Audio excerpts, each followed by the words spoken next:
Welcome to another episode of the Dynamic Duo. Since this episode is going to be on YouTube, I'd like to clarify that this show has no connection to the GCN radio show of the same name. With that said, we've got a very special show for you tonight. Our viewers are certainly aware that Eric and I have done a lot of activism regarding a new 9/11 investigation. However, tonight we're going to present both points of view about 9/11. I'd like to welcome to the show 9/11 truth activist John Gold and Pat Curley, one of the creators of the popular blog Screw Loose Change. I wish we could have had them here in person, but when you're working with no budget, you have to make compromises, so we have them both via telephone. So we're going to take a few seconds now and have our guests introduce themselves and give their position on 9/11. John Gold, let's start with you. I've been a 9/11 truth activist for over 6 years now. My position regarding 9/11 is that we were lied to and that we need a new investigation in order to have accountability. I just want to say thank you to Justin and Eric and Pat for coming out tonight. Pat, you want to tell us about yourself? My name is Pat Curley. I'm a blogger located in Phoenix, Arizona. I first became interested in the 9/11 truth movement as a result of seeing the movie Loose Change in May of 2006. A buddy of mine and I started the Screw Loose Change blog to kind of debunk the conspiracy theories that we found in Loose Change. And since then, we've kind of moved on to debunking the entirety of most of the 9/11 truth movement at any rate. Okay, thank you, Pat. All right, so the debate format is going to be as follows. Both Pat and John will be given time to make opening and closing arguments. The topics will be, are there unanswered questions in regard to 9/11, and was the 9/11 Commission a legitimate investigation? We're going to decide who goes first with a coin toss. So let's get the camera on the desk here, because I know that if it lands on John, the debunkosphere is going to claim I rigged it. So we're tossing it now. Eric's going to toss it. All right. All right. So when I say we just tossed it, someone call it. All right. It's tossed. Heads. And it's tails. Okay. So Pat, we're going to start with you. Are there unanswered questions in regard to 9/11? I would say certainly there are unanswered questions with regard to 9/11. You know, are they of the major category that would back up some of the theories that are advanced by the 9/11 truth movement? No, I don't think that they are. Certainly, if you look at some of the questions that were, for example, raised in the movie 9/11 Press for Truth, I looked at the first three questions that they came out with in that movie, kind of figuring that these were the key questions. You would start with your most important ones and move downward. And the first question was, why didn't the military stop any of the airplanes on 9/11?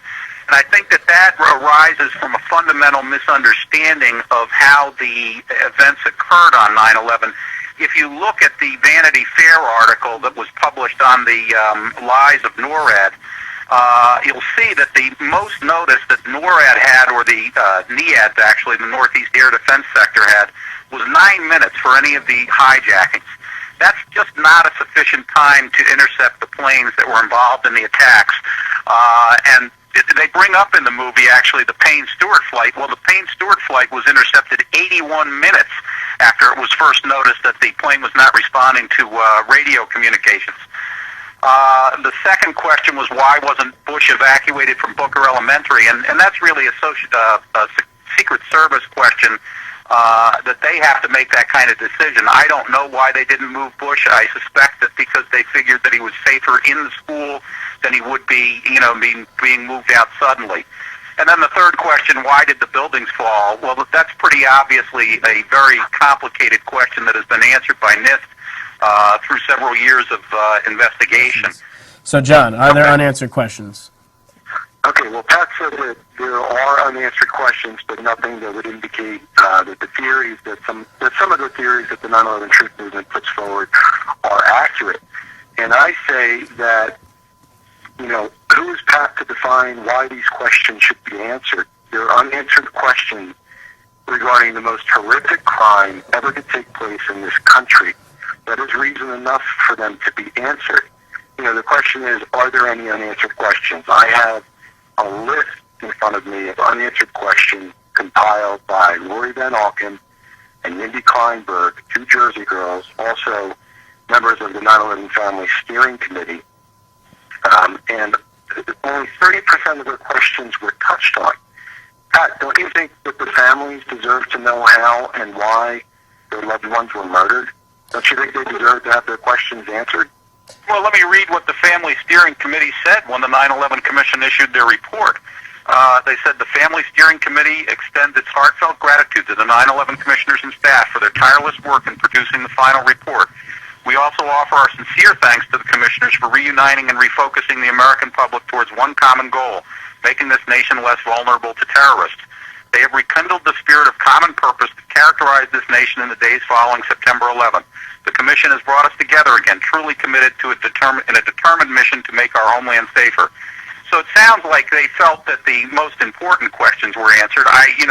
If you want to come up with specific ones that they feel have not been answered, I'd be happy to talk about them. Well, with regards to that statement, I spoke to Lori the other day about it. If you read the statement says that not all of their questions were answered. That statement was also written at a time before they had a chance to read the 9/11 report, digest the 9/11 report, and that statement was written in a bipartisan manner by the families. They all had to agree on what the statement said. So, I mean, if you want to put forward that statement that says the families agree with the 9/11 Commission's findings, that's fine, but then you have to take into account all of the letters that the families have put forward over the years, asking for accountability. You have to put forward the petitions that the families have put forward over the years. This past February, the Jersey Girls and the September 11th advocates called for an entirely new investigation. So obviously, how much merit does that statement have based on all of the actions that they've taken part in since then? Since the release of the report, and I'm not going to get into the 9/11 Commission, but since the release of the report, we clearly have more questions than before the release of the report. Like, why didn't Dietrich Snell testify with regards to Abel Danger? What really did happen with regards to NORAD that morning? Pat mentioned NORAD's response. What he neglected to mention, there's a quote from Thomas Keane, who was the chairman of the 9/11 Commission. We, to this day, don't know why NORAD told us what they told us. It was just so far from the truth. So Pat's basing these response times on what could be faulty information. We want to know. Based on the NORAD tapes, actually. It's based on the NORAD tapes from the Vanity Fair, and if you remember correctly, the Vanity Fair article also pointed out that there was a discrepancy in the 9/11 report regarding the shoot-down order. The shoot-down order, I think, according to the 9/11 report, was issued sometime around 9:45, but it really didn't take place until 10:18, according to the NORAD tapes. The 9/11 commissioners themselves considered recommending the Justice Department investigate NORAD's statements in front of the 9/11 Commission for a criminal investigation. Pat, would you like to respond? Well, I don't understand your apprehensiveness to find out what exactly happened that day. I'm not apprehensiveness. I think we all understand what happened today. At least most of us do. In terms of the NORAD thing, I think it's unconscionable the way that they lied to the commissioners there. And that was something that they should have considered referring for criminal indictments since they were under oath. I think that the mistake or the lie actually goes in the favor of the official story, though, because it says that they didn't know about these airplanes when they said they knew about them.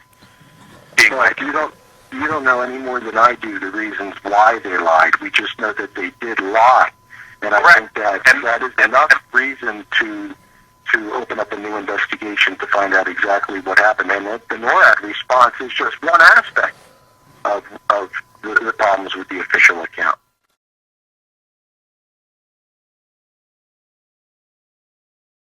The next question is, was the 9/11 Commission a legitimate investigation? Pat, since we had you go first with the unanswered questions, John, would you like to address that? Well, I think there were a lot of problems with the 9/11 Commission. Number one, they were limited in time.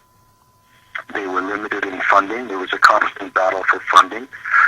A real investigation, a criminal investigation, because after all, 9/11 was a crime that resulted in the murder of 2,973 people. A real investigation would have held people accountable, and that was not done. Another problem with the commission is that they chose to use what were called document requests instead of subpoena power. Now, the families fought for the commission to have that subpoena power, and I think they only used it twice.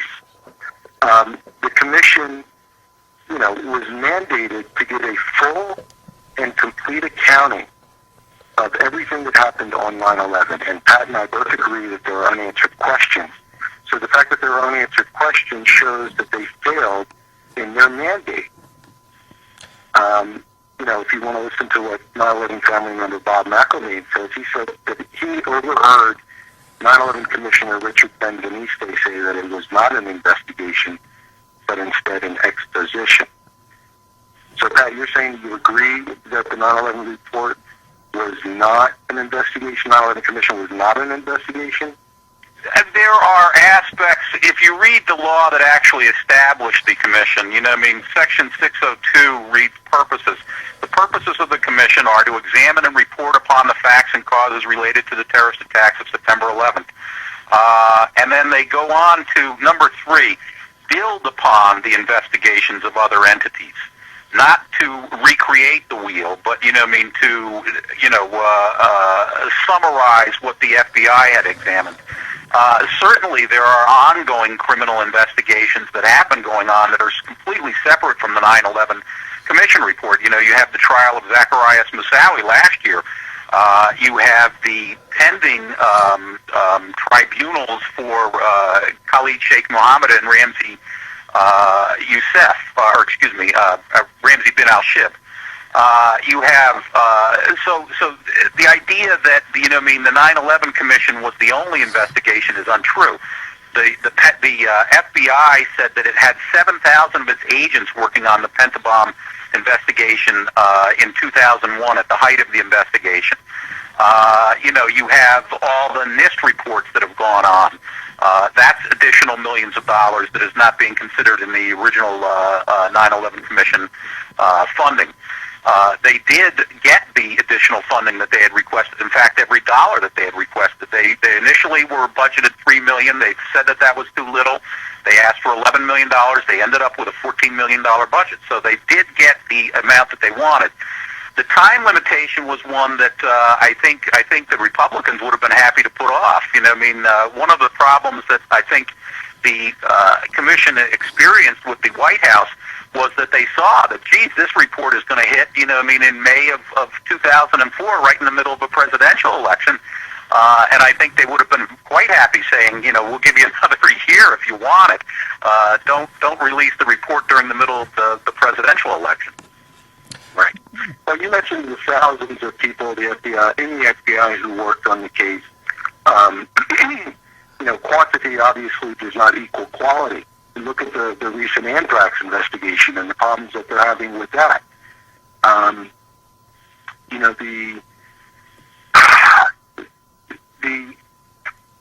The 9/11 Commission, do you and I both agree that it was run primarily by Philip Zelikow?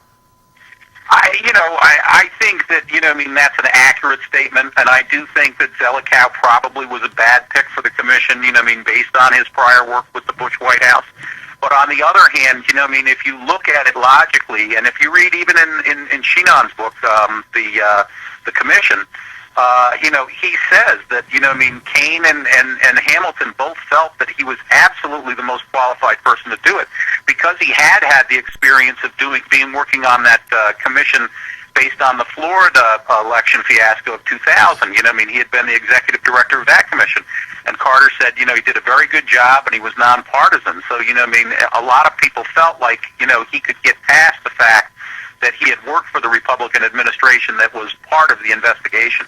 Actually, Pat, the Election Commission did not like Zelikow, much like many of the staffers of the 9/11 Commission did not like Zelikow. The problems that I have with Zelikow, I'm sorry? It comes through loud and clear in Sheenan's book that he's kind of an arrogant jerk. Right. Absolutely. And when I spoke to Phil Sheenan, he told me that he didn't understand why the movement wasn't using more of his work. He also said that he thinks the ISI allegations should be looked into. My problem with Philip Zelikow is that he was in charge of the 9/11 Commission. It was supposed to be an independent, bipartisan commission, and yet I have every reason in the world to believe that Philip Zelikow was a Bush lackey, and I'll tell you why. You know, Philip Zelikow tried to put a false connection between Iraq and 9/11 into the 9/11 report. Now, I ask you, which group of people would that have benefited politically? But he also signed off on the final statement that found that there was no connection between Iraq and 9/11.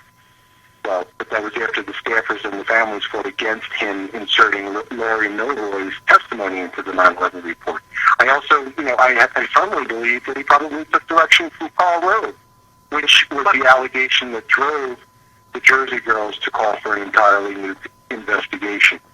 Let me point out that Zelikow also, in Sheenan's book, he talks about how Zelikow went to Alberto Gonzales and, threatened to resign from the commission if they did not release those PDBs, the presidential daily briefings.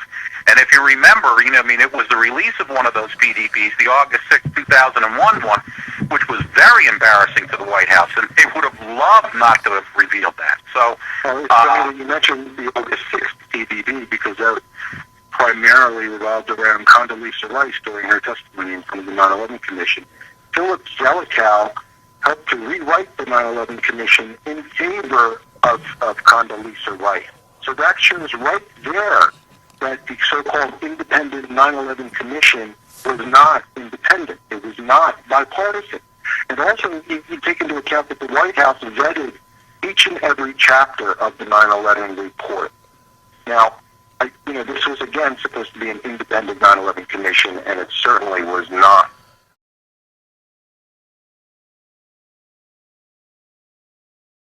Pat, did you want to respond to what he was saying? Well, I would just say that, if you look at that August 6th PDB, it is nowhere near as specific about the attacks as a lot of people like to think. And in fact, a lot of people have claimed that it was not historical in nature. But if you look at it, it's all talking about, information that they had discovered in 1997 and 1998. The Bin Laden determined attack in the United States was the headline on the PDB. But if you read it, it comes from a 1997 and 1998 TV interview that he gave to the U.S. media. So it was historical in nature. If you look at the thing about the hijacking, it was a 1998 warning that they got from some intelligence service that said Bin Laden wanted to hijack an aircraft to gain the release of the blind sheikh, Omar Abdul Rahman. So it was, it was not at all talking about a 9/11 type plot. Okay, John Gold. The August 6th PDB was talking about 70 FBI investigations that were currently taking place, so that is present tense. But the thing about the August 6th PDB that struck most people's attention was the fact that we were told repeatedly after 9/11 that there were no warnings, that they had absolutely no idea that this could happen, and then they did receive a warning, and it was in the August 6th PDB. Now, granted, it wasn't exactly the 9/11 type scenario, but then if you want to look at all of the other warnings that took place, for instance, with Sibel Edmonds, apparently in April of 2001, the FBI were warned that Osama bin Laden was planning on hijacking an airplane and crashing them into buildings. If you want to look at the July 10th meeting of 2001 that was omitted from the 9/11 report between George Tenet, Kofa Black, and Condoleezza Rice, there's another warning. If you want to talk about whistleblowers, Patty Casaza at the Hartford Convention in November of 2007 said at the time of the 9/11 Commission, they were approached by several whistleblowers, and the information that these whistleblowers had basically indicated that this government knew the day, the target, and the type of attack. And I know that you said before that she fell for a con man, Pat, but obviously we have no idea whether or not they're telling the truth unless we have a real investigation. Pat, can we get a response? Can we get a response for you on that, Pat? And then we have 5 minutes left, so then we'll do the closing statements. Okay. Well, I don't know what Patty Casaza was told, along that road in Maryland. I'm very suspicious that, not of her, but, because I do believe that she is telling the truth as to what she was told. But I don't believe that there is somebody out there that, had this information and that somehow this hasn't come out. There would just have to be too many people involved in the plot to allow, if we're going to the lie-hop scenario, in the plot to allow the terrorists to attack to occur. That would have to know.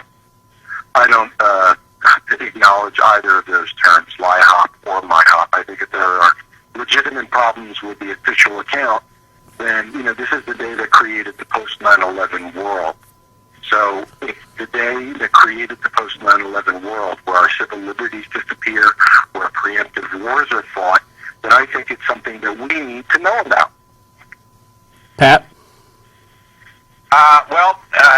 Should we go to the closing statements now? Unless you want to respond to that directly.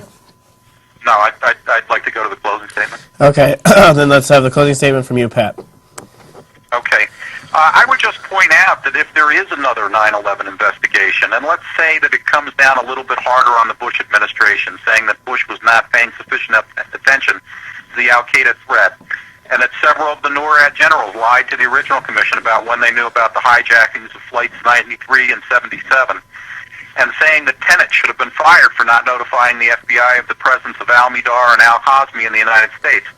If all that happens, but the new investigation also concludes that nobody in the U.S. government knew any sorts of details about the terrorist attack and let it happen intentionally, that there was no controlled demolition at the World Trade Center, that what hit the Pentagon was Flight 77, and that Flight 93 was not shut down, then would anybody in the 9/11 truth movement say, well, okay, we were wrong? Would Richard Gage shut down architects and engineers for 9/11 truth?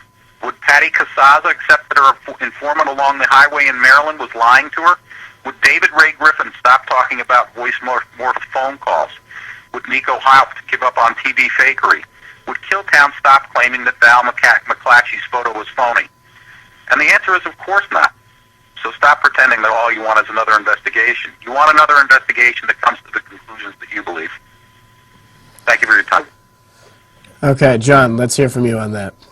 Well, my response is that I really don't endorse about 99% of everything he just said, and I never have. As I was saying, we are living in the post-9/11 world. This is a world where our civil liberties disappear, where people are murdered in other countries because we decide to fight preemptive wars. This is a world where executive power is multiplied by 1,000 with absolutely no accountability whatsoever. And if the event that created the post-9/11 world wasn't what we were led to believe, then we need to know about it. And I'd like to say that this debate is dedicated to Patty Casaza and Bob McElveen. Okay. Well, I want to thank you both very much for being here. Glad to have participated. Thank you very much, Justin. And thank you, Pat, for coming out today. Thank you too, John.